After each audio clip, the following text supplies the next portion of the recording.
Dang, I wasn't recording. All right. Well, anyways, every reading that we have, we always start with the statement of unity and then we go into the actual book. And so the book that we're reading is about the first Black Panther unit outside of uh, Oakland. And it's this book right here, My People Are Rising by Comrade Elder Aaron Dixon. And it's basically his memoirs of a Black Panther Party captain, the first unit outside of Oakland and Seattle. What we're going to do is we're going to read, basically, it's chapter 12. The PDF has it listed as this: The Panther Comes to Seattle. I believe if you have the actual printed black and white copy of the book, it's here.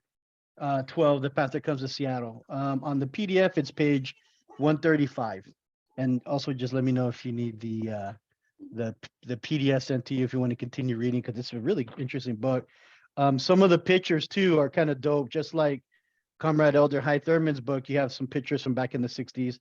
Bobby Harding left and Lou Jack Jackson on the right. This is Seattle, 1968.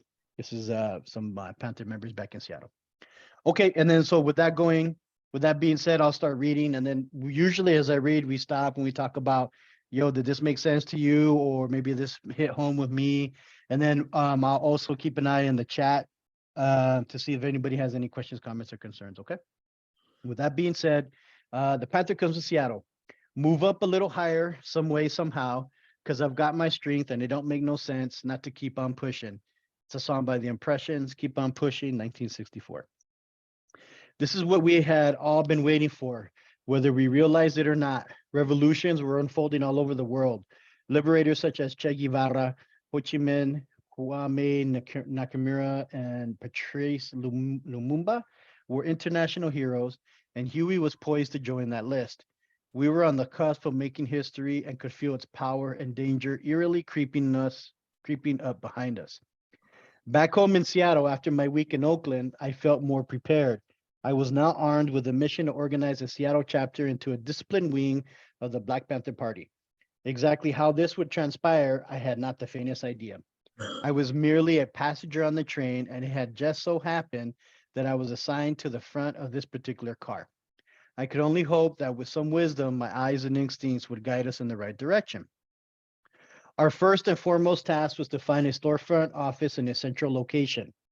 We were fortunate to find one at 34th and Union in Madrona, only 3 blocks from my parents' house across from Madrona Park.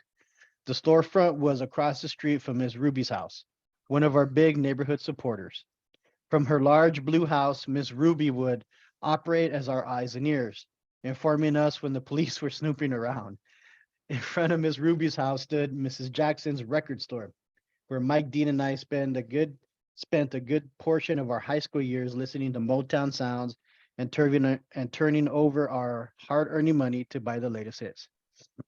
Madrona was still the same quiet, working-class neighborhood it had been while I was growing up, but all that was about to change.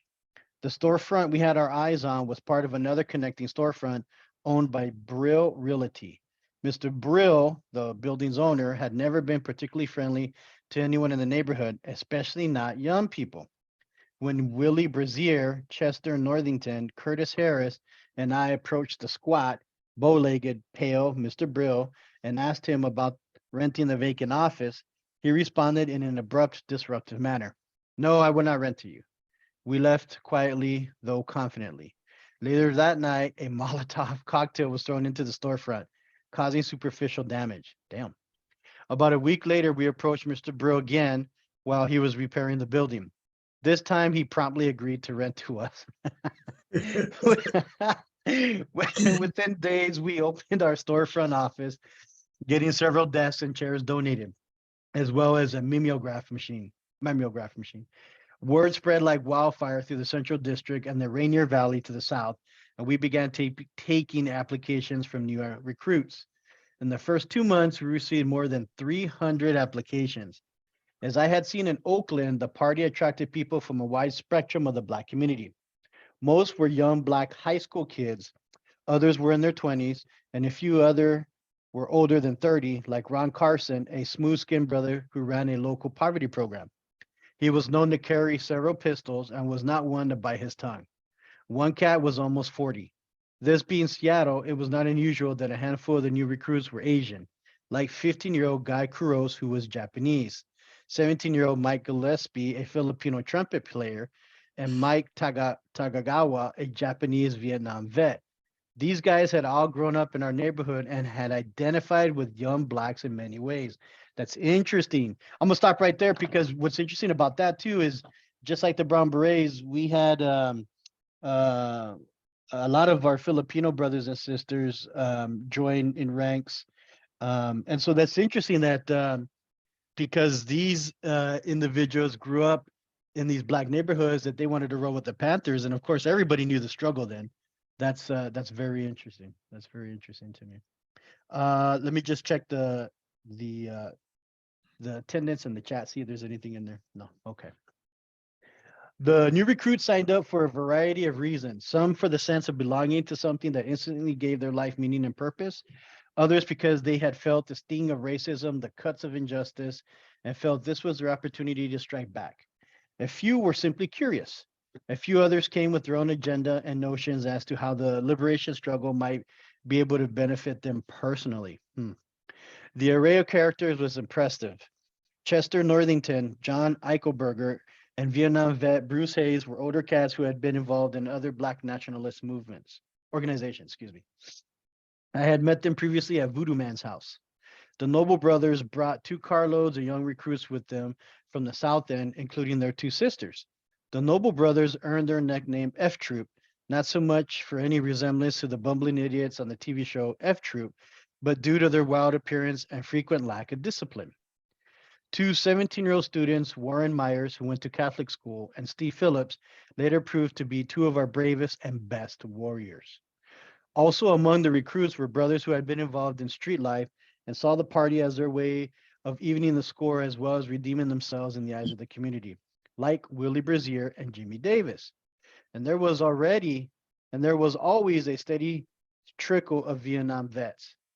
Among the first Vietnam vets to join were 3 buddies who grew up together, went to war together, and were fortunate enough to return together. Bobby White, Bobby Harding, and Mike Tagawa. Oh, he was the Japanese comrade. Interesting. They brought invaluable experience and dedication to the chapter. Mike Tagawa and Bobby Harding drew on their military experience to instill discipline in the young Panther recruits. They started teaching classes on how to break down and clean weapons, how to aim and discharge weapons properly. They led close quarter military drills with the Panther recruits 3 times a week. We needed a structured activity for all the new recruits. As the party considered itself a paramilitary organization, the chapters in Los Angeles and Oakland had adopted military style drilling and marching, and now we did as well. All new Panther recruits were required to go through a 6-week training program. We gathered at Madrona Park, the scene of childhood memories of muddy football battles, wild baseball games, and occasional fights. Now, in the same setting, dozens of young black men dressed in the Black Panther berets tilted to the side were learning military formations, how to stand at attention and stand at ease, and most important, how to follow orders. In Oakland and possibly in Los Angeles, Panther women also participated in the drills, but in Seattle, they were not required to. Bobby White, a slight brother who wore prescription glasses along with his beret, was one of the most dynamic writers in Seattle. He became lieutenant of information. He took charge of the community news bulletins that we put out every couple of weeks. He also decorated the office with posters and revolutionary slogans and painted the Panther colors, baby blue and white, on the outer walls of the storefront, with Black Panther Party in the center. Bobby Harding was also a writer, a poet, and often the 3 of us shared our work and talked about someday getting published. The new recruits were not only men. Many young sisters joined up, some of whom were tougher than the brothers. Amen. Joyce Redmond had long been regarded as one of the baddest sisters in the neighborhood. No one wanted to mess with her because she was known to beat the hell out of her opponents, male or female. Maud Allen, articulate and hard-nosed about party rules, became the captain of the women. And there were 2 Kathys, Kathy Jones, still in high school, and tall, thin Kathy Haley, who had transferred to the University of Washington, UW, from Wilberforce University, a black college in the Midwest. She later changed her name to Nafasi and became my close confidant, constantly worrying about my safety. I also met a little cute fiery sister named Tanya, a couple years older than me. She soon became my girlfriend and was the woman to whom I lost my virginity. Buddy Yates and Curtis Harris were two brothers with similar personalities. And early on, it was obvious they had an agenda that had very little to do with the liberation of Black America. Curtis, my brother-in-law, was 2 years older than me. He made up a title for himself, assistant captain. It was a move that should have alerted me and others, but at the time we ignored it, a mistake for which we would pay plenty. Of the many colorful individuals who signed up, none was more memorable or as committed in those early days as Lewis Jackson. Lou Jack, as he was called, must have been about 23 years old. He had moved to Seattle from New Orleans and used to tell many stories about growing up in the tough Ninth Ward of New Orleans. He had a tattoo of a football right between his eyes. Thus, his second name was Football. His beady eyes lit up when he talked about the fights he had been in and what he wanted to do to the pigs, although sometimes his French Creole dialect made him hard to understand. One of the few recruits to come equipped with a weapon, a 45 that he carried everywhere, Lou Jack appointed himself as my personal bodyguard. He followed me around constantly, even sleeping out in front of the house in his car when there were threats against my life. Damn, that's dedication. New recruits were given a packet of information, which included the party's national and local leadership structure, 10-point program and platform, 26 rules, and a pocket lawyer of legal first aid listing one's legal rights. Panthers were also given Mao's Little Red Book and a list of additional reading, and were charged with memorizing Mao's three main rules of discipline. Recruits were instructed to attend weekly meetings, which were not always held consistently in those early days of figuring things out. There seemed to always be something coming up to change the schedule. Sometimes I led the meetings, and at other times, Lieutenant of Political Education Willie Brazier led them. We formed a central committee. I'm sorry, we formed a central staff composed of officers appointed at the time of the initial meeting with Bobby Seale. In theory, the central staff was supposed to serve as the governing force of our chapter, similar to the central committee in Oakland. Of course, it never functioned as we had envisioned. There were just too many strong personalities, and at the time, I did not quite have the confidence to command the necessary respect. When Chairman Bobby was in Seattle, he had described an organizing tool created by James Foreman, the former executive secretary of SNCC, SNCC. Along with the fellow SNCC leaders, Stokely Carmichael and H. Rap Brown, Foreman had recently been drafted into the Black Panther Party. The tool he developed, known as the 10-10-10, called for dividing the organizing area or community into 10 sections, further dividing each section into subsections, and then dividing subsections into blocks. Each section had a section leader, and each subsection had a subsection leader, as well as block captains. We attempted to use a variation of this tactic, as did other new chapters, dividing our organizing area into three sections and appointing section leaders. This was supposed to be a means of not only organizing the community, but also engaging and coordinating the new recruits according to their assigned sections. During this time period, though, it was very difficult to make 10-10-10 work for us. Events were occurring at high speed. Early on, because so many young people had signed up, discipline proved to be a problem. Elmer, who was rapidly becoming my solid right hand, organized a goon squad to minister some discipline to those young comrades who were not following orders or were conducting themselves in a rowdy, disorganized fashion. The Oregon cities of Portland and Eugene also started Panther branches that came under the authority of the Seattle chapter. For me, this meant frequent trips to Portland to check with Captain Ken Ford. Okay. And to Eugene to see the Anderson brothers. A little older than myself, Ken Ford was a solid organizer with a low-key demeanor. And he's still active too, by the way. The Anderson brothers were originally from LA, from Los Angeles. They had come to Eugene to play football at the University of Oregon, but they stopped playing football and instead dedicated their time to forming the Eugene branch. It wasn't long before a sleepy little Madrona neighborhood had been transformed into a Black Panther fortress. On any given day, scores of young men and women in black berets and leather jackets congregated inside and outside our storefront office. Sometimes they marched at the park, often carrying rifles and shotguns up the street. It wasn't uncommon for 12 or more Panthers to be sitting around the office holding their weapons. The Black community's response to us was mixed. There was fear and apprehension among many. Among others, there was a sense of pride and hope, particularly among the disenfranchised, the victimized, and the hopeless. The Black Panther Party represented a proud, defiant presence in the community, something not seen like since the likes of Marcus Garvey and Paul Robeson, a presence that would stand up and fight back against the racist cops and the racist institutions of the United States. What's interesting about that is I'm going to stop right quick and I'm going to mention something, and I'm also going to check the attendance just to make sure nobody's trying to come in. What's interesting about that is, you have to know your community and your audience. I remember when my little unit here was new, and we knew of a day laborer center near our side of town that some of the people were asking for like jackets, and we were trying to do this jacket drive. And I remember we showed up and we were all in uniform, and one of my guys was trying to go up to somebody to ask him like, what sizes do you need?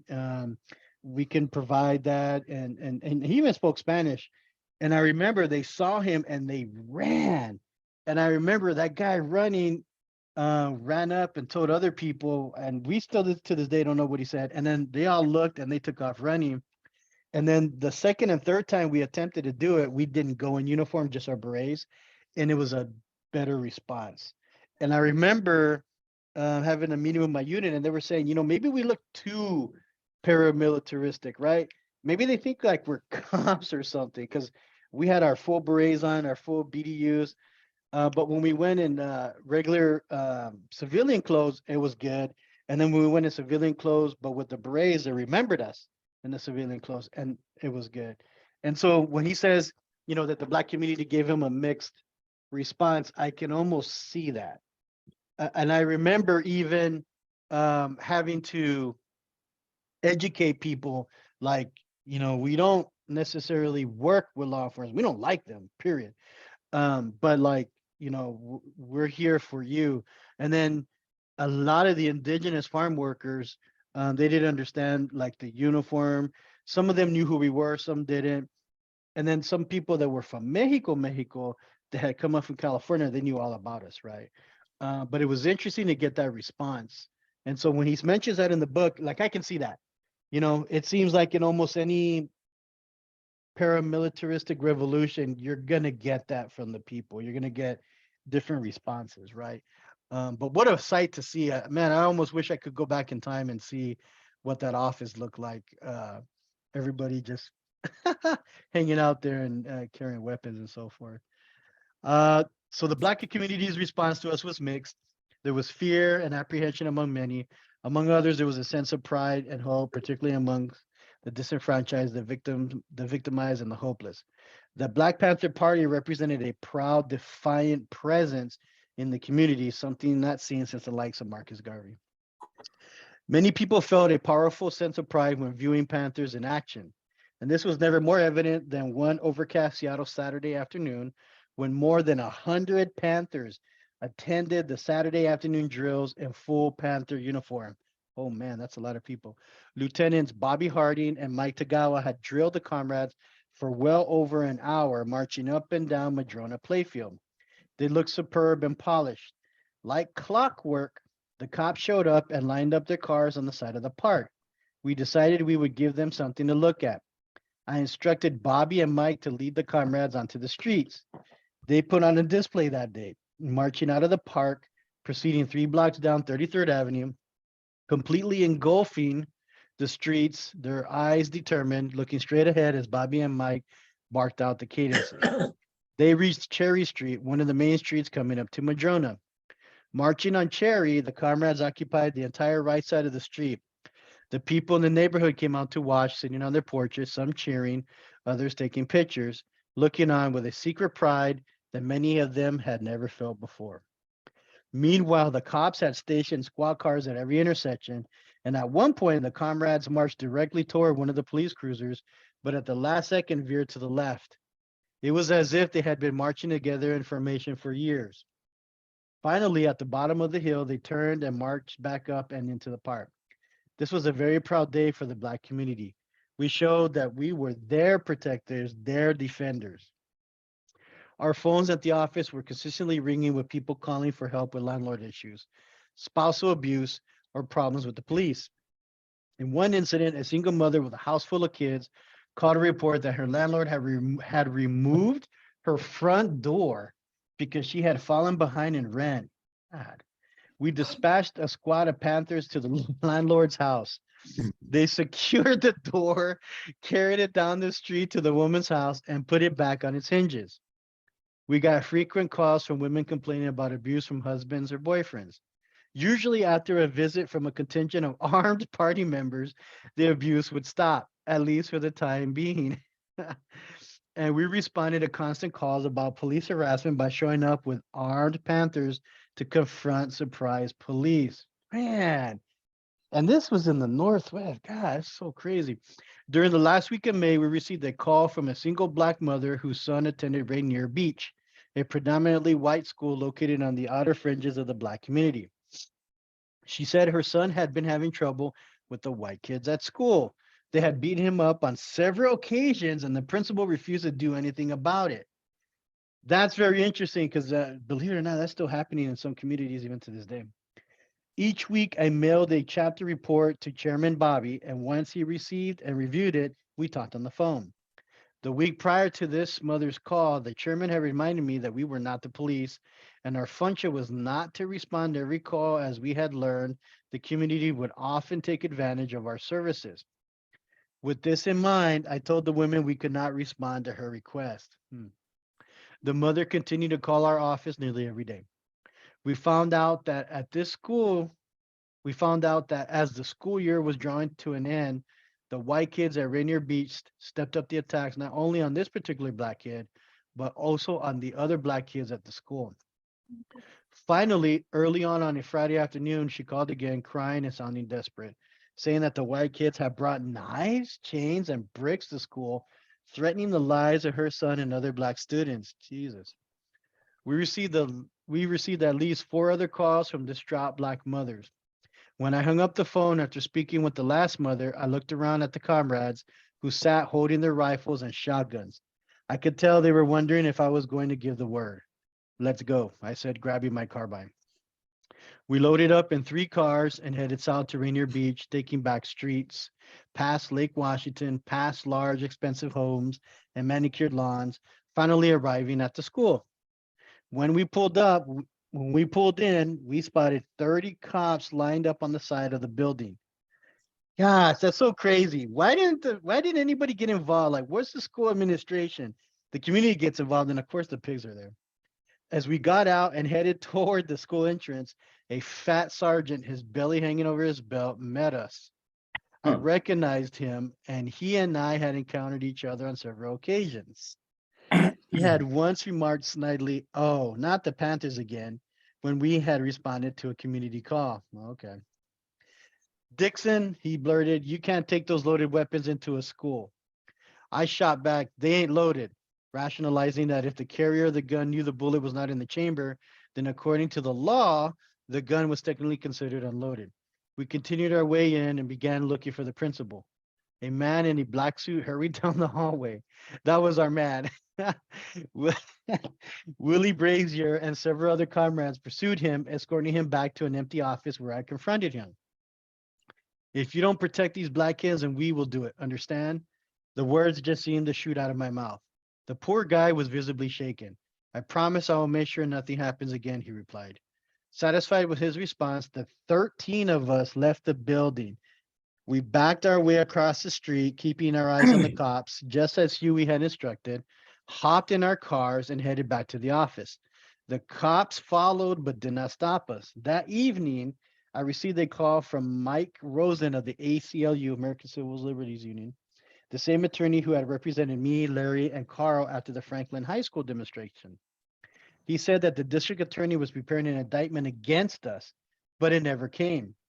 For us, this was putting on the Panther uniform. This is what putting on the Panther uniform was all about. Standing up strong, refusing to be brushed aside and marginalized. We were dead serious when it came to the rights of the people. One thing was certain, if we had to die in the process, most of us were ready for that too. The Rainier Beach school incident was one of the most significant moves we made during the summer of 1968, and it would set the stage for upcoming battles with the police. During those early days of the Seattle chapter, everything was happening so fast and without a blueprint or methodology to guide us. We often had to learn how to operate on the fly, following our instincts.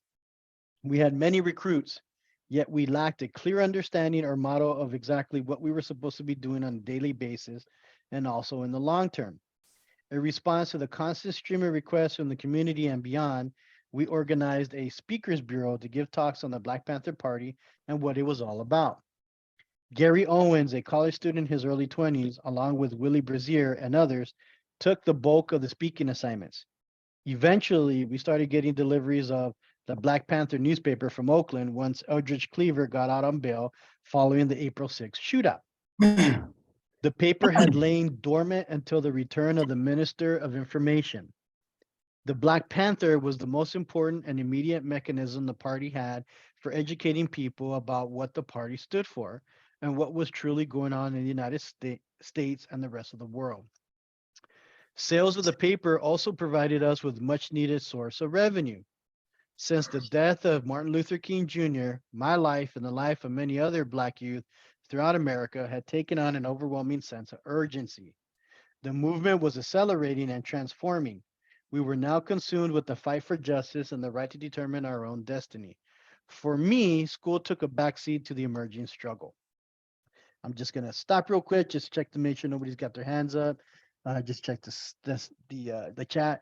Hermana Gina Bromberry from Houston says we definitely need to work on getting a headquarters office. Yeah, even some of this stuff that's mentioned, like the informational pamphlets. I mean, some of the stuff even now to this day we could use, right? That's the cool thing about some of these books is even though it's unfortunate of what they were dealing with then, we're still dealing with now. There's some things that we can still be, put in play. Let's see here. When I got back, for me, school took a backseat to the emergency struggle. When I got back from Oakland after this first trip as a Panther, I immediately went through my closet, taking out all my suits and the Italian knit sweaters I had bought with my work money. I no longer had any need for those fine clothes. They would be replaced by green army fatigue pants, blue jeans, fatigue jackets, leather jackets, combat boots. I gave my suits to Elmer, a futile decision on my part because Elmer had no need for them either. We have both plunged in the lake of rebellion together. Despite my plunge, I was still subject to the lure of spontaneous adventure. The Urban League, oh, okay, Sister Anna's coming in. I just had to admit her. Despite my plunge, I was still subject to the lure of spontaneous adventure. The Urban League program that had supported my entrance to the UW sponsored a summer internship program that kicked off with a 5-day orientation trip to New York City, filled with workshops and field trips, all expenses paid. Going to New York is something many young people dream about, and it had certainly been my dream before the revolution took over my life. Mr. Page, the program director, called me on several occasions, attempting to convince me to go. I resisted until the last minute when I caught a red eye flight to New York City. I knew there was a lot going on in Seattle with our chapter, but I felt the other leading members would be able to handle things in my absence. On the bus ride from the airport into the city, dressed in my Panther attire, I marveled at the forest of tall concrete buildings as my nose burned from the coffee smell of big city pollution. I finally arrived at my stop in Manhattan and made my way to the New Yorker Hotel, where Black students from around the country had converged, including several of my friends from Seattle. After an initial presentation, we were assigned to our lodgings, with the men staying at the YMCA and the women at the New Yorker Hotel. The following day, when I called the office in Seattle, I was told that Chairman Bobby Seale had called for me.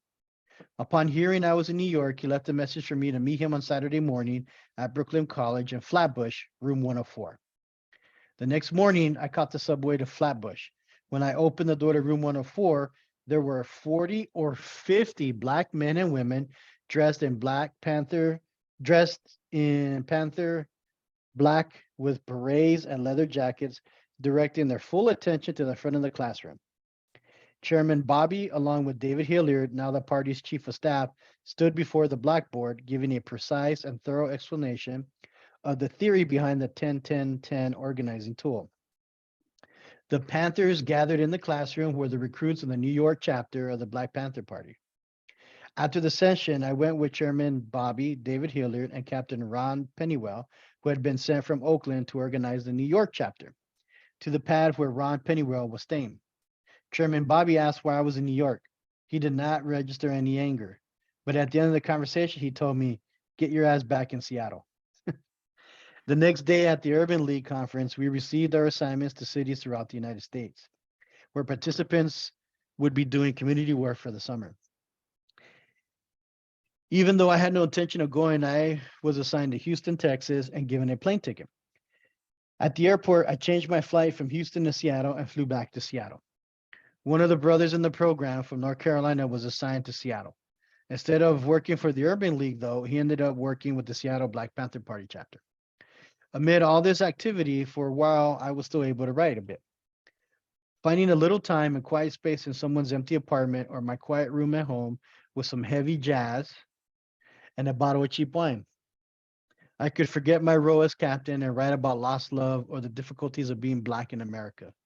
But that period lasted only a very brief time. There were just too many things happening too fast. My draft card came in the mail. So here we go. He's ready to get sent to Vietnam. I was to report to the induction center. Just a few years earlier, I had told Poppy I was going to join the Marines.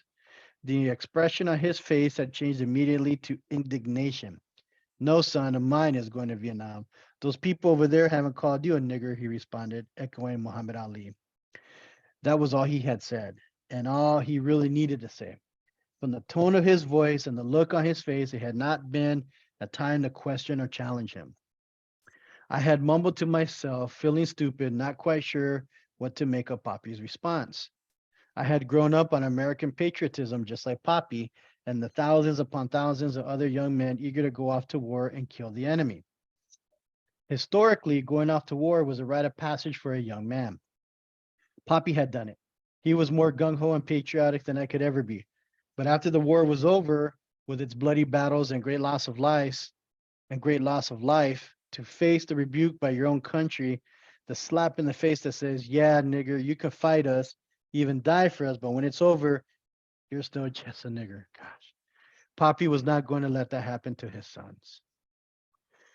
Now, I had already been inducted into service, and it was not the U.S. Army. It was a new kind of army, a righteous army that was going to fight for the betterment of everyone on this earth, starting with the Black people here at home. I hopped in my 1956 Buick, dressed in a black beret and a green Army fatigue jacket with my 9mm in my shoulder holster. By the time I arrived at the injection center, my heart was pumping fast, my adrenaline moving rapidly. The nerve of those bastards, I thought to myself. They think I'm going to fight and die in their army. I walked through the door and was confronted by a sergeant sitting at a desk. "Your induction card, please," he asked immediately. I pulled it out and tore it into little pieces as I blurted out a litany of words and profanities, ending with, "I am not going to fight in your motherfucking army." I threw the pieces of the draft card in the sergeant's face and stormed out. I think we were both shocked at my actions, but under the circumstances at the time, it was the only response I could give. It did not take long before the chapter had amassed large amounts of weapons. My personal collection had expanded beyond the carbine given to me by Voodoo Man and the 9mm from Tommy to include a whole arsenal of weapons, including shotguns and rifles. One day, Poppy approached me to discuss the guns stacking up in my closet. He was getting a little concerned. We often held weapons classes in the basement of the house or at the Hardings next door in their basement. Poppy had tried to ignore all the guns, but he had fought in one of the bloodiest wars in history and knew all too well the damage and destruction that weapons could cause. One night he issued an ultimatum. "Aaron," he said, "either those guns have to go or you have to go." I recalled the confusion 3 years earlier about my insubordination, his arms still big from all the morning push-ups he had done over the years. He now had a few strands of gray in his hair, and a bald spot was beginning to spread on the back of his head. We both knew it was time for me to go. If I wanted to take on this role of a revolutionary, then I also had to take on the role of an independent adult. Late into the night, I gathered my weapons and headed to my girlfriend Tanya's place, leaving the comfort of my parents' home behind. My parents must have felt the tide of the growing movement. If they were afraid for me, they never showed it. They were more supportive than ever.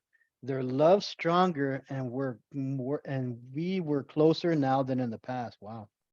They felt the urgency and the significance of the hour just as we did. I did manage to finish out the year at the university. I felt I owed my parents that at least. Putting on the Black Panther uniform and committing our lives to the liberation struggle changed the purpose and meaning of our entire identities. It was a liberating experience. Societal restrictions and conformities dropped by the wayside, leaving a fearless, defiant, powerful human being.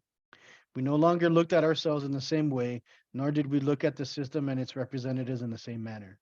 We were the freest of the free. And that's it. And then now we have chapter 13. I'm going to stop sharing right now.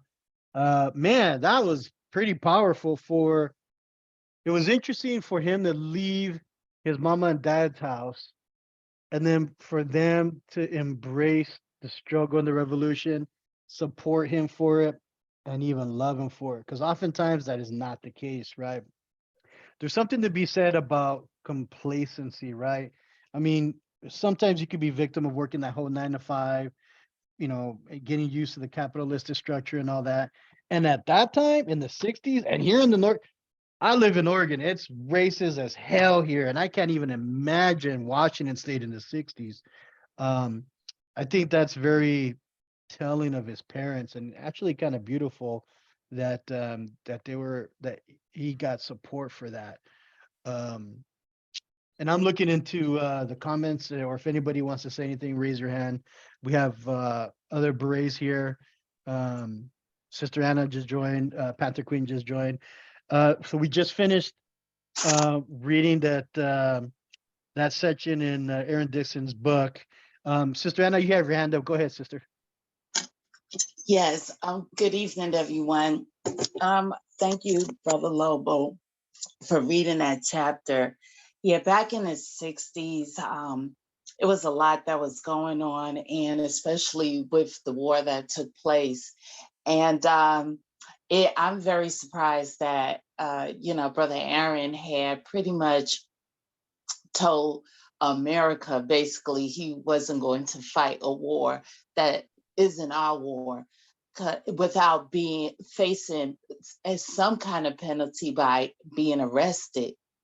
And where, at the same time, America would say that the men are just dodging the draft and will really, I would say, put them down or really marks anybody who have done that.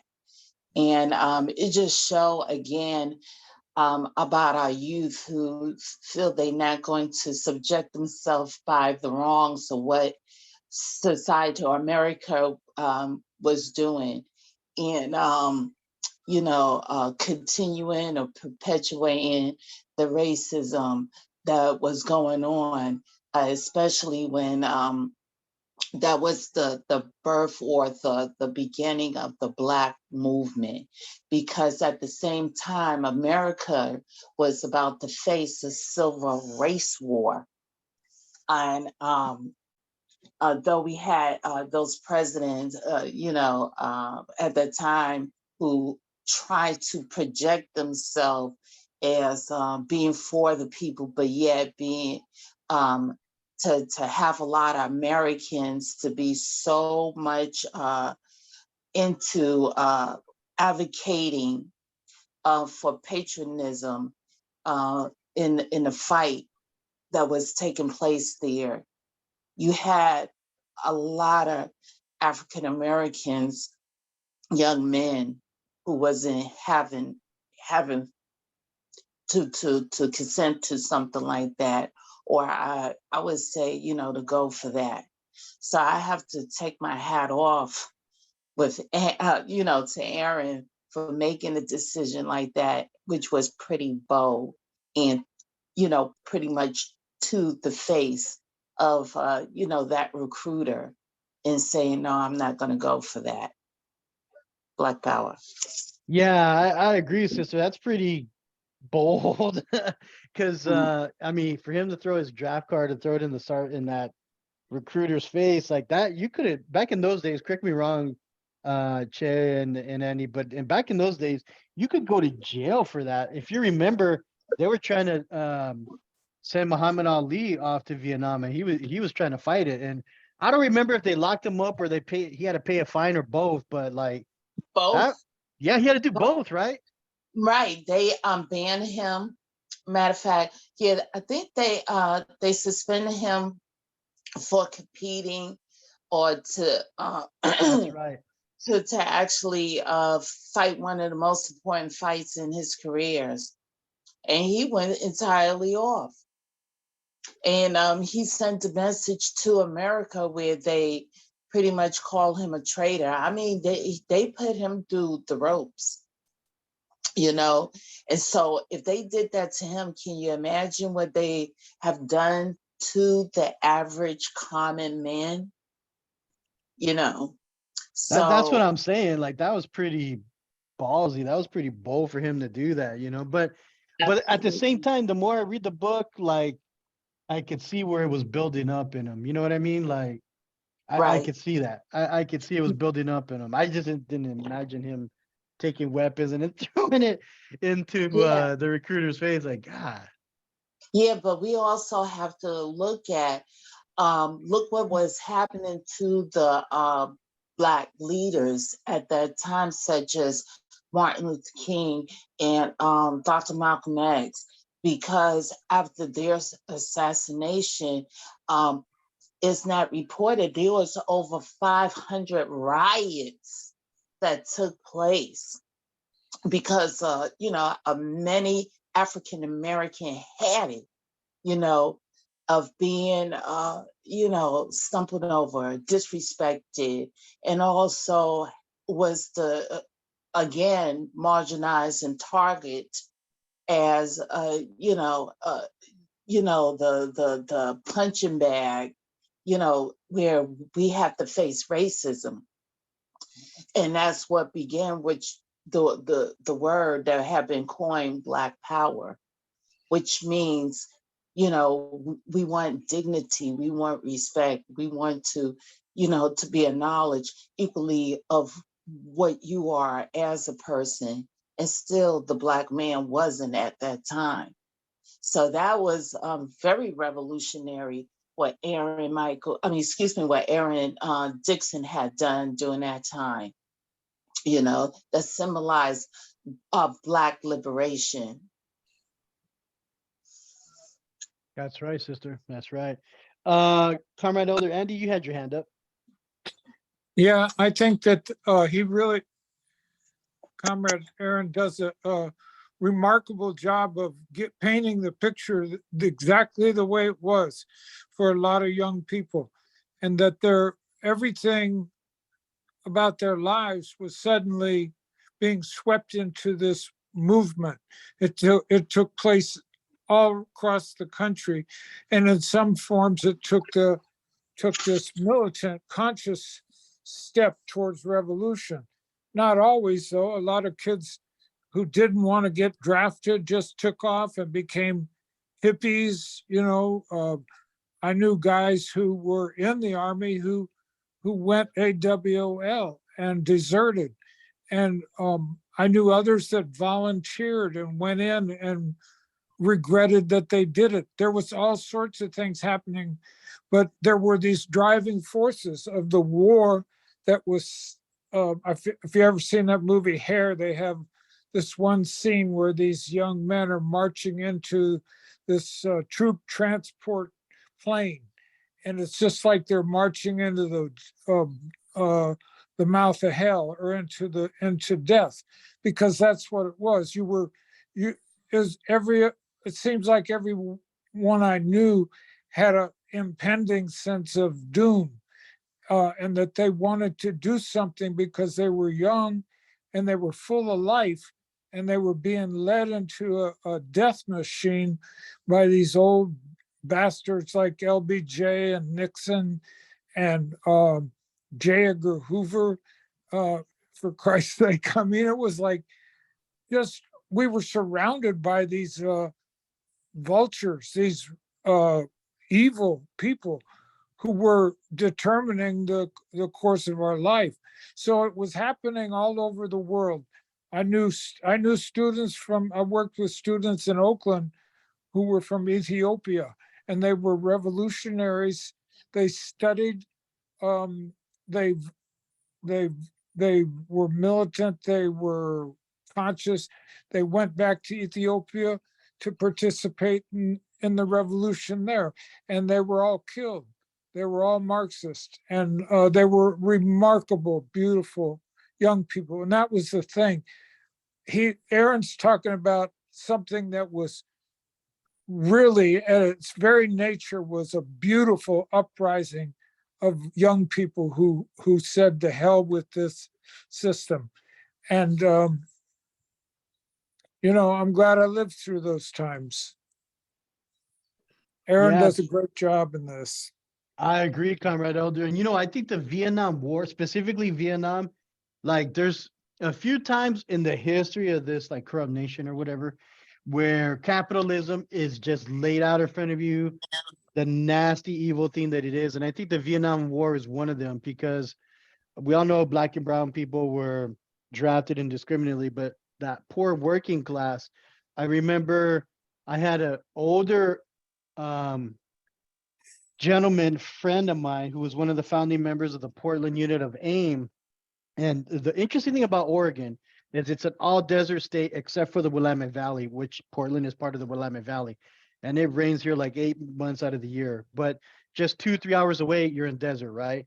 And the reservation he was from, the Warren Springs Reservation, is about 2 and 3 hours away. And even to this day, some parts of the reservation are like this. But in the 60s, very few people had electricity or a phone. And when he got drafted, an MP was sent with the tribal police to his house on the reservation. And the first thing that his mom said was, "There's so many people going to Cuba, or I'm sorry, to Canada." I guess a lot of people back then would try to dodge the draft into Canada, whatever. And she said, "You could have gone out there and got them, but you came here to the reservation." And she actually spat into the face of the tribal officer who brought the MP there. And my friend, he went to Vietnam and thankfully came back, but that PTSD messed him up. And even he was a very big proponent of the idea that the Vietnam War it was like a class war. Like if you're poor and white, you got shipped off. If you're black and brown, you got shipped off. I mean, look at even Donald Trump. He paid to have his card revoked because he had shin splints, but he could do that because he had money back then, right? That's right. That's right. um, and then Sister Anna says in the comments, the youth back then were not afraid and risked everything that they had a campaign against foreign and domestic warfare. And what's interesting is there's something to be said about the youth, particularly like high school senior age, early 20s. That time frame, they were very revolutionary in terms of organizing and becoming parts of social movements, even for berets, right? If you look at our history, we were movement, Chicano studies, and so forth. Seeing how every and somebody that age frame, um, you could tell they're either on that revolutionary tip or not. And the only time I can tell that they're not, I usually associate it with some kind of capitalism. They want the newest and freshest Nikes, and I'm like, nah, man, nah, you don't want that. Like that's made from a sweat factory, right? But that's just my take, anyways. They in Vietnam, there was some brothers that went and they had political education, right? Right, right in Vietnam. They have PE, and it's funny, man, because even though a lot of people refused to go and went to Canada, there was others that did go, but didn't fight. You could go and don't fight, and during that time, the world was at turmoil. It was an explosion, man. Everybody was talking about revolution in the 60s. And just keep in mind that Vietnam we just finished fighting the French and kicked their ass. You know, and so the United States didn't understand that. You know, the United States said, "Oh well, that was the French. They ain't gonna kick our ass." And fortunately, they did kick their ass. You know, Vietnamese, man, I mean, guerrilla warfare ain't no joke, man. You know, especially in the countryside. You know, and that's what they were doing. You know, while the United States was fighting technical wars, the Vietnamese were fighting guerrilla warfare. You know, which the United States didn't understand and couldn't deal with it. You know, but the whole thing is that everybody was at war. You know, everybody, man, and the people, man, that came back, unfortunately, I must say, unfortunately, a lot of them came back addicted. You know, and because they went out there, they went to Vietnam, man. They said, "Fuck it, man, we ain't gonna fight, but we're gonna have fun." You know what's interesting is you're exactly right. So this friend of mine that I'm talking about, Art McConville, that's his Americanized name. He's got a different name in his own native tongue or whatever. He's that original Aimster that was sent to Nam. And one of the reasons why he came, I mean, there's a whole bunch of reasons why people got addicted when they came back, right? But one of the reasons why he got addicted is he used to smoke a lot. And he said in Vietnam, he said you couldn't smoke because the butt of a cigarette, they could see up to almost a mile away and they would aim for the butts. He goes, you know, they'd just blow your face off. So he goes, a lot of times if we didn't suck on coffee beans, he says we were doing drugs. So he came back, he left the reservation fine, went to Vietnam, like you say, had his political education the hard way, unfortunately, and came back an alcoholic and addicted to drugs because he was out in the field. Isn't that crazy? He survived it here and went over there and got it. You know, the thing is that a lot of Vietnamese, you know, they knew who their enemy was. You know, so when people of color or just poor people, you know, get confronted with the Vietnamese, Vietnamese didn't shoot them or attempted to shoot them. They said, "Listen, this ain't your war. This ain't your war. Just keep on moving." And that's what they did. You know, a lot of people, man, a lot of people, well, like I said, you know, going to Vietnam didn't mean you was fighting, you know, in favor of imperialism. You was, you know, you just didn't fight, period. Right. Comrade Elder Andy, what else did you want to say? So you have your hand up. Yeah, I was just going to say that the other night here in Chicago, Saturday night, all these kids congregated down on the streets and they freaked out. The cops and the city just freaked out.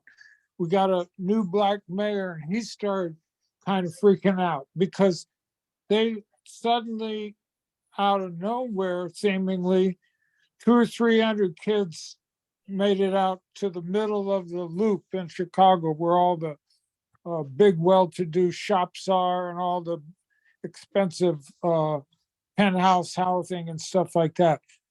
So I'm beginning to realize and see that this is the way that it went down in the 60s is probably not the way it's going to go down. But the youth, the people who know what time it is are saying, "What did you expect?" These young people have no hope for the future. They're facing every imaginable horror, including war and, you know, joblessness, homelessness. What kind of future they got? If they ain't got a future, they're not going to buy into your system. If they don't buy into your system, that puts them right up against the state, as whether they understand their revolutionary force or not. They are a revolutionary force because they want what they want because that's what they have to have. And there's now no way to really objectively say, well, go out and get a job, you can have it. You'll be okay. Just keep your nose clean, go out and do this and that. No, that's not what's happening. They know, these kids know that's not what's happening.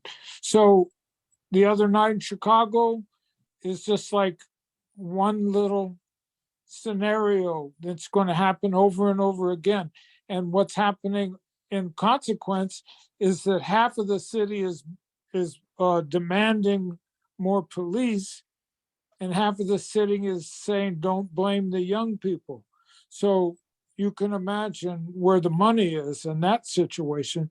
The money's going straight to the police. That's what they want to protect, that property, get those kids off the street. I don't care what you got to do. So it's a new situation developing, not completely unlike the situation in the 60s, but like so much of what Aaron talked about growing up is a certain normalcy that we had in the 50s and 60s. You know, a little house, a little, you know, dad had a job, blah blah. I mean, it wasn't all Leave It to Beaver, but it was very different than now, when so much is completely insecure. Very Yeah, true. yeah. Very true. People could make a living off of just waiting tables. Yeah, you know, yeah, it's just I think you're right. I think people are gonna wake up and realize that it's a sham. Everything is a sham. Anything based on capitalism is a sham. You know, businesses have more rights than people, and then when you see whoever the police state allies with, I mean, case closed, right? It just proves Mhm. the point, right? Comrade sister Anna, you had your hand up. Go ahead, please. And just briefly, I want to say, not only were these protests and these confrontations was done in the street, but we have to also look at that the escalation of the war effort in Vietnam also was accompanied by a corresponding increase in the incisiveness of the protests, and it happened right there on the campuses, where there was a lot of sit-ins, even at the University of Wisconsin, to protest the chemical weapons, soon followed by a siege of the Oakland Military Induction Center near Berkeley, and a massive march on the Pentagon, and many other places where not only these students had stood up and voiced what, against their voices against the war, but also they have lost their life, where live ammos was actually fire off right there on campus. So it was not only in the streets where, people was losing their lives, but also our children whose lives was being lost right there on campus. And this was all during the administration of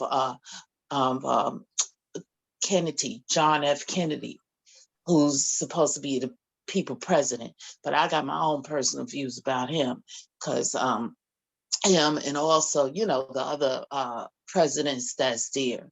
But I just wanted to point that out as well. There was a lot of students in many campuses all over the United States, along with Howard universities, who protested the police violence and the war that took place back then. Black Power.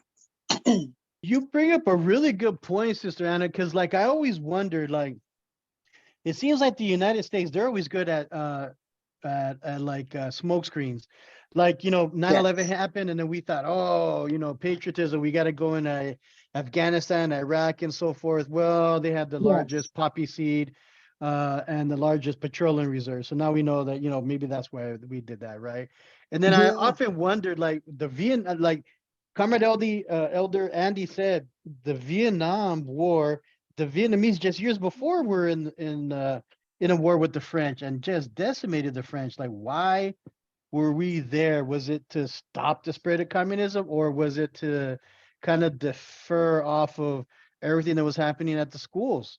The Yeah. student rights movement, freedom of speech movement, Black Panther Party, Young Lords, Brown Beret, all these other movements, even AIM, they were doing stuff in the 60s, like from 59 1960 to like 1970, 1971, that 10-year time span, I think I read somewhere where in terms of like historical figures, whether you like them or not, like JFK, Martin Luther King, Malcolm X, like all these people were assassinated in or near that time frame in terms of revolutionary figures.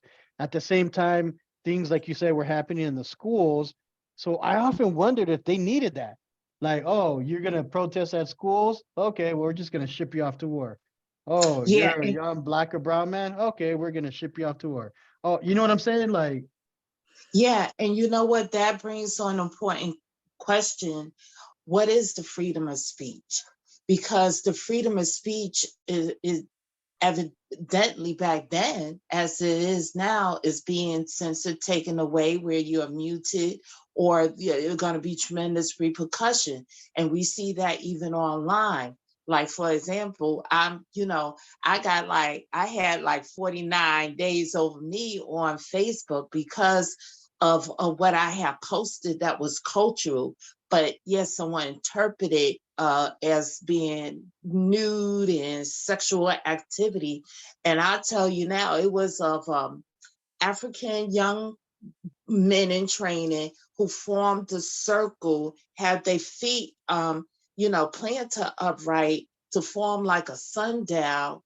And because of the culture attire, which was pretty something of a covering below their belly button, but their chest was exposed.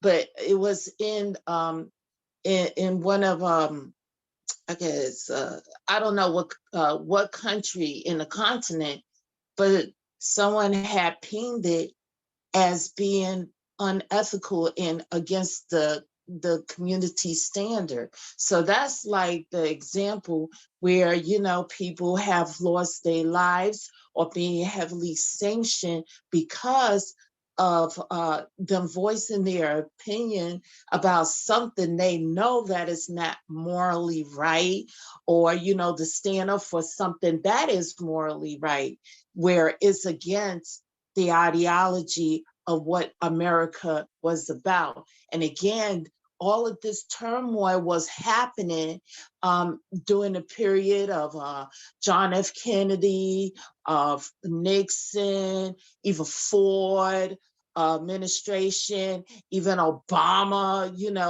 where, we look at people like John F. Kennedy and Obama, look, the people president, but really, were they? When all of this was going on, where they say, yes, we for the civil rights, but yet you sending out troops that's, order from your administration. So it's a lot that we have to look at. But back then in the 60s, it was like, we for the rights of the people, and of these politicians who trying to portray themselves as favoring what the voices of our youth, as well as against racism, but at the same time they doing something that's completely opposite. And that's how I've seen it. good points, good points. And another thing that I often wondered about was the military industrial complex, because what we now know as Roundup, the stuff you spray on weeds to kill it, the chemical, was Agent Orange. That's what they were Yeah. using to deforest the jungles. Like they were spraying trillions of gallons of Agent Orange Roundup. And then the manufacturer of the M16 automatic rifle was Colt, COLT. And I think just up until the late 90s, early 2000s, they were the number one manufacturer of M16s, M4s, and what are now AR-15s. And it was because of the popularity of the Vietnam War. So I often wonder, like, did the military industrial complex have something to play? And then Comrade Elder Andy has a really good note in the comments. If you could educate me on that, Comrade Elder, because you said Eisenhower said we were in Vietnam for tin and the tungsten. Educate us on what that. So tin, obviously, right, a natural resource, but what about the tungsten? Well, this is what imperialism has always been all about, right? It's like extraction. You know, you're going there for something, whether it might be spices that you want in Europe in the 16th century, but it might be oil, it might be tin, it might be aluminum. Right now, we know that this Elon Musk, he's an imperialist who wants to have lithium so he can make the batteries that will make him richer and richer. And so when a lot of the lithium is found in Bolivia, and the Bolivians said, well, we don't like this coup, you know, and other people said, this is not a good thing to have a coup in Bolivia to overthrow an elected government. Elon Musk said, we'll coup whoever we want to coup. Mhm. They're very, very blatant when it comes right down to it. They want what they want when they want it. And there's a good book. Well, Sister Anna recommended a great book about the The Bay of Pigs. the Bay of Pigs. It opened up to all that stuff that they had kept hidden for over 50 years.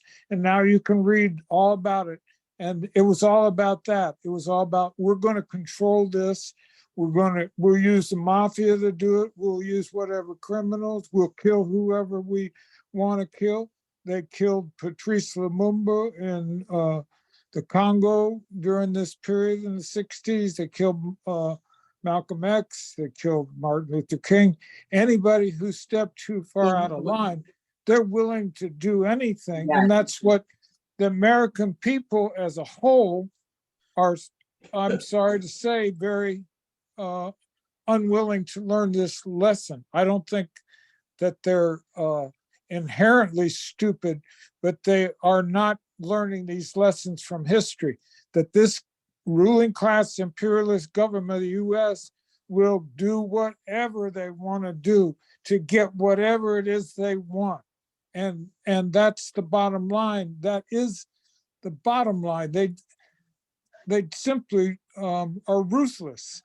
So tin and tungsten was necessary for certain kind of metal work. I think tungsten's used in lamps and light bulbs and things like that for electrical circuitry and stuff.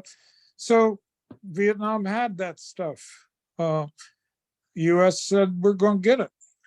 And so I think that when you pretend to be naive about this stuff at a certain point, you step into the role of a counter-revolutionary because you're lying to the people. You're saying, oh no, this government wouldn't do that. This government has done nothing but that for hundreds of years. You're right. You're right, Comrade Elder. It's actually part of the history. If you look at the history of the United States with Manifest Destiny and going west, resources. You look at Vietnam, like you were saying, Tennessee, resources. The Afghan, the Iraqi war, petroleum. Like, it seems like the imperialist, capitalist scheme is to suck off resources. Look at Libya. Look at what Hillary Clinton to Gaddafi in Libya.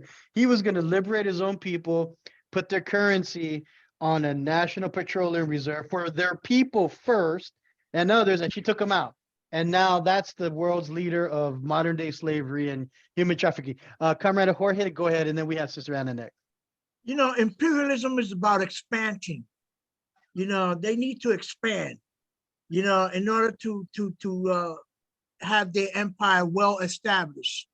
And throughout history, man, you find that all the wars that the United States has fought has been because of natural resources of that country.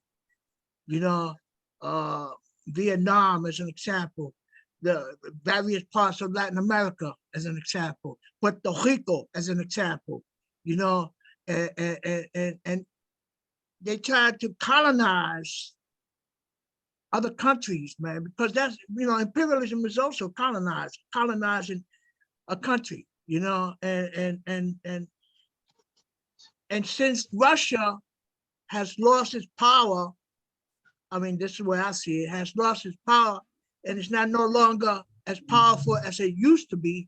Now the United States has the power to do what they want to do. They couldn't do it before because it was a stoppage. You know, Russia would stop. You know, in a way, Russia was up there with the United States. Now it's not up there with the United States, and now the United States has total control of things. You know, and as long as they have total control of things, they're gonna do it their way. Like the brother was saying, Captain was saying, you know, they whatever they want, they take it forcefully. I mean, look at this country. I mean, this country, man, they came and just took it.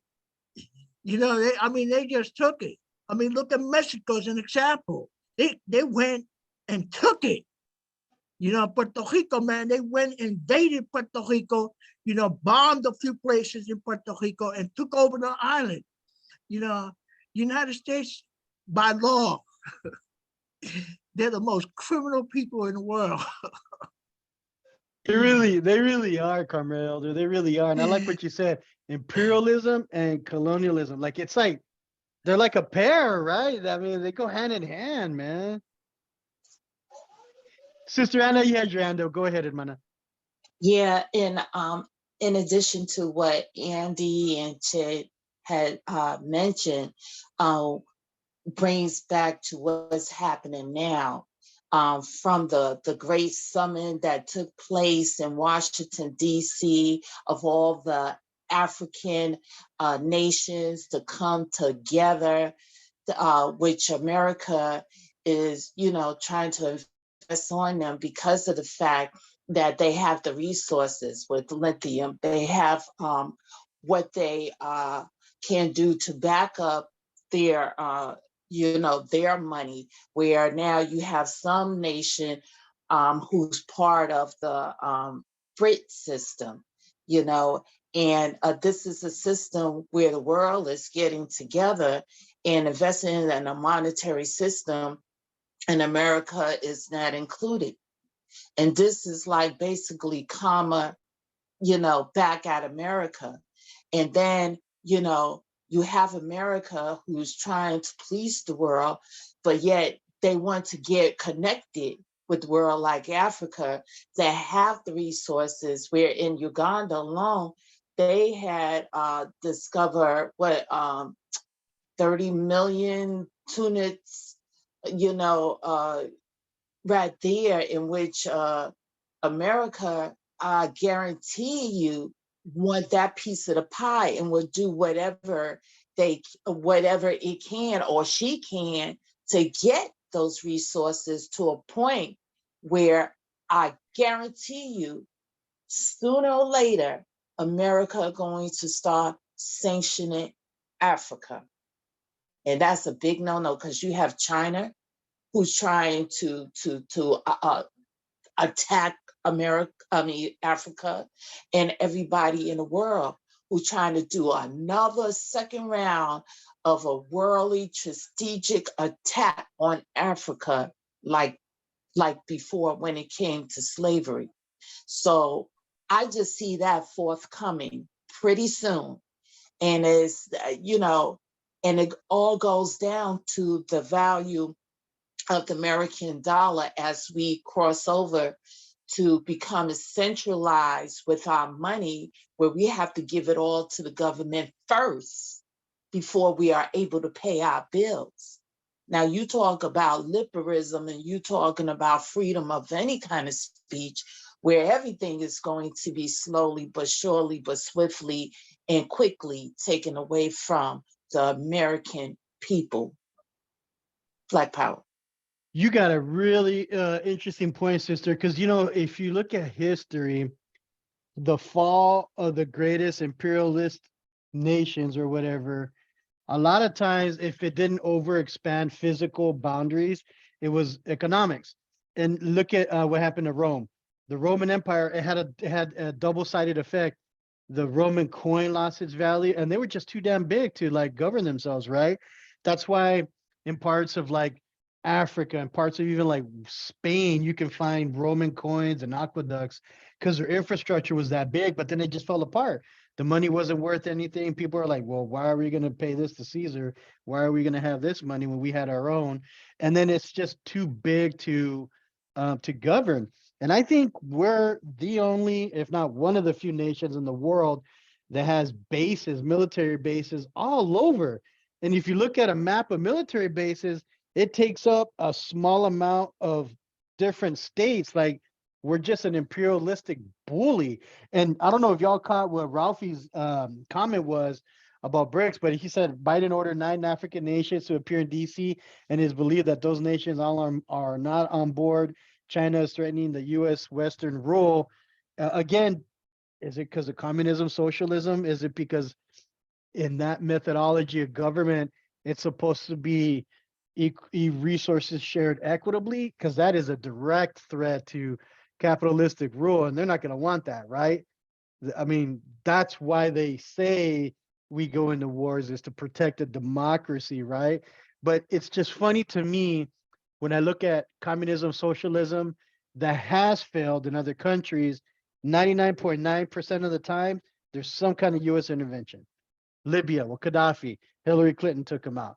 You look at, I don't even know how many nations in South America. There are numerous nations where either informants or FBI or CIA or the American government was just very open about taking people out. They took out Che Guevara.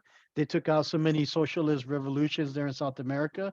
And then, like Comrade Elder Andy was saying, if you're not naive, it starts to paint a picture of who are we going to go to war with next? Why? What do they have that we need? Is it oil? Is it something else? Because that's what imperialists do. They're bullies.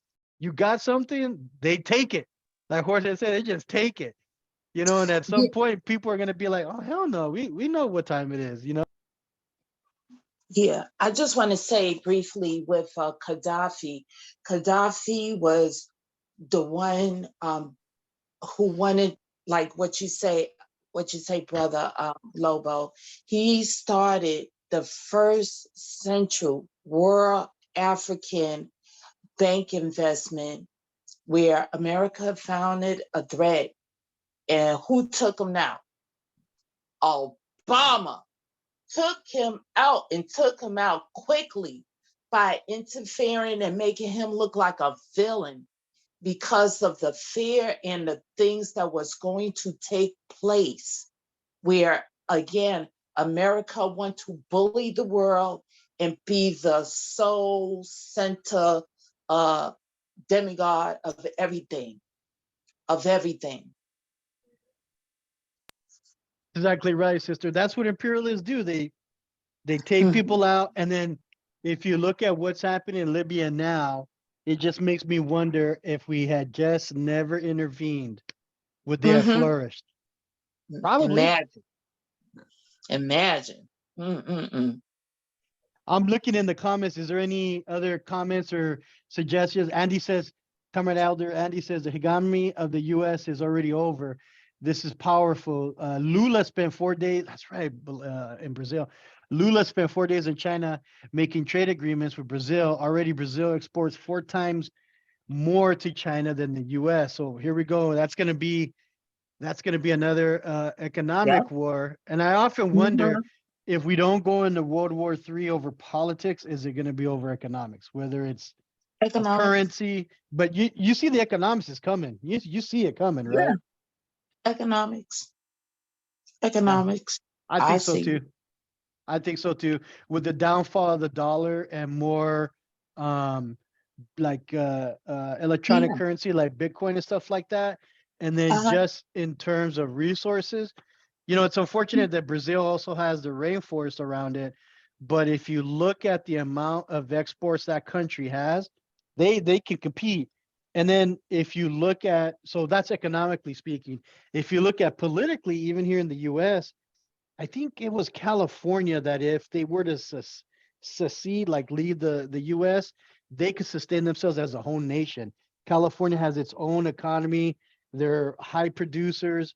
So if there was ever some kind of like major conflict, whether it's like a civil war or World War III, I think it's probably going to be over economics. Resources, maybe so, but probably more so over economics. And then Rafi, you have your hand up. Go ahead, Rafi.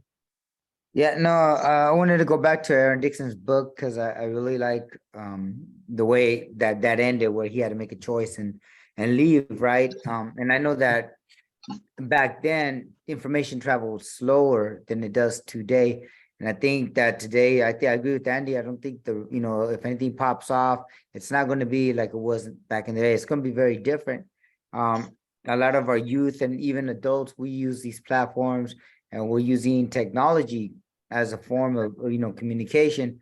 And I think that whatever we do, however we engage, it's not going to look like the past. I think it's going to involve bringing down a grid. It's going to involve using technology to stop certain, functions of the government or some of the superstructures, bringing down, a whole electrical grid, for example, or turning off the lights to the entire city. I mean, the Proud Boys and the Races are already up to it. They did it at a drag show, remember, where they shut down the entire city when they shot it up here in San Jose, California.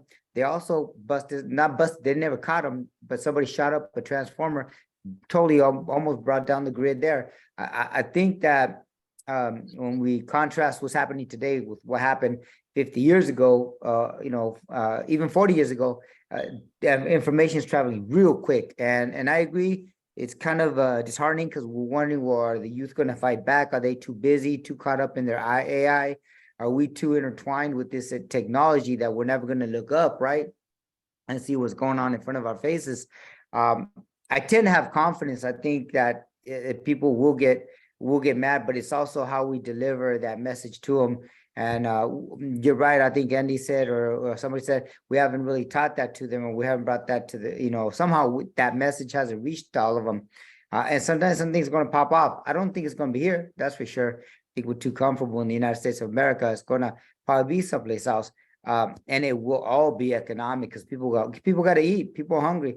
Somebody mentioned the African nations. He summons them. Biden summons them to his office in DC, not for a red carpet dinner, but to give them the riot act, read them the riot act, because some of them are considering going with China and Russia and working with different powers. And the United States rule or super hold on the world is slipping, and they know it.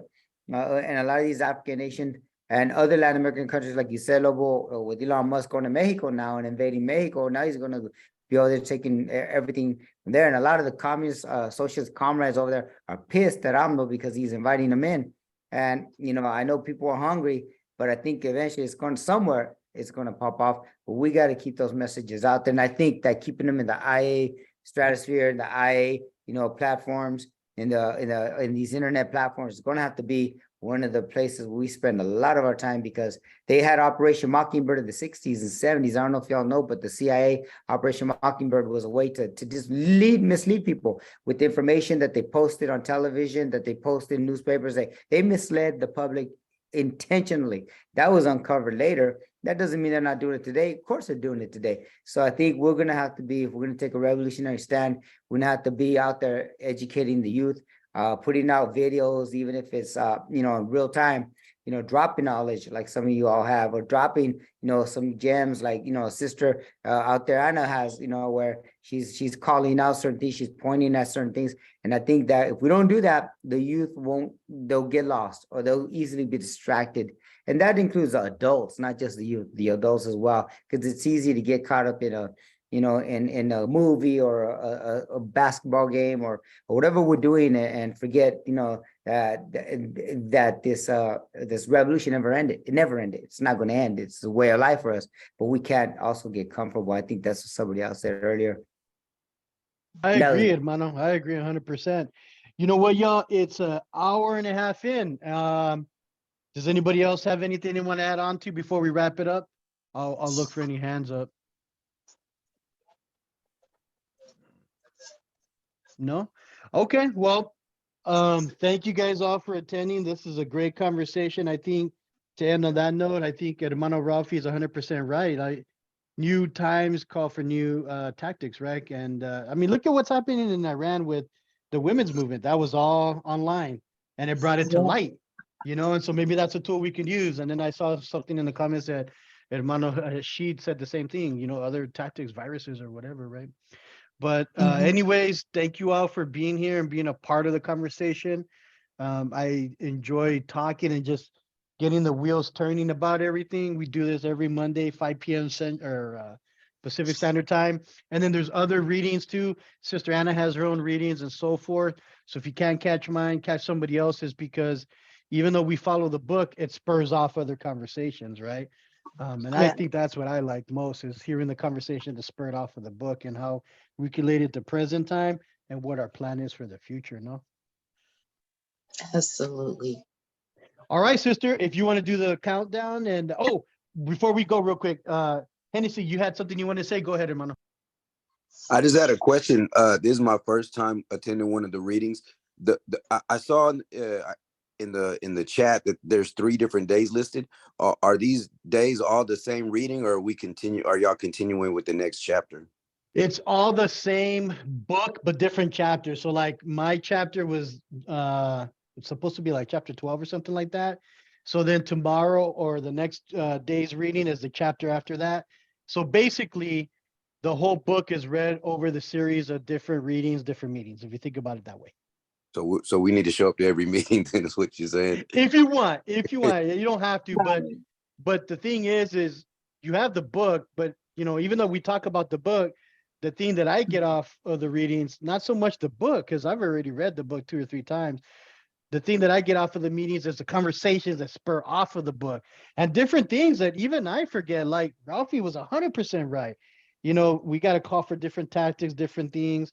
And that's what I like about it. So whether you do mine or somebody else's, it all goes over the book, but it's really the conversations that spur off of the book, to be honest with you, hermano. Well, thank y'all. Well, thank you for sharing, and thank everybody for y'all's words. I've been lazy. I've been meaning to get in one of these meetings. I'll try to make them more often, man. Thank you. There you go, bro. Now you know what it's all about. Okay, Sister Anna. So Okay. you got the mic if you want to say one last thing and then do the countdown, and then we'll do an all power to the people, and then I'll start the recording.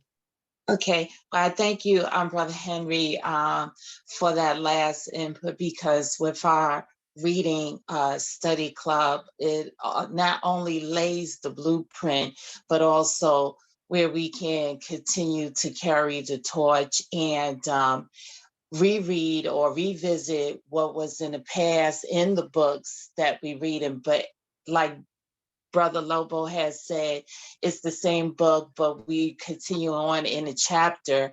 And at the beginning of each, Zoom meet, what we do is just pretty much sum up the last chapter. So you're not really lost or have to catch up with what was read, or you haven't read last chapter, because we will just pretty much sum it up and continue with the assignment that we have as far as the chapter, and then we will follow on with a conversation where we can take whatever gems that we actually share on the Q&A session to take back to our community or organization, or just bring light to things that haven't been discussed where we need to bring awareness to. So yeah, come back. Matter of fact, Friday at 7 p.m. Eastern Standard Time, that's when Brother Kwame will, go ahead and continue reading the book. And then Sunday, it will be another moderator from the group that I'm in at 9 p.m. Eastern Standard Time. And what we'll do is go ahead and continue to send the post or the advertisement of our Zoom meet. So this way you'll be up to date and informed, and send a link as well to all members of the 2RC as well as United Panther Movement. Black Power. Black power. Black power.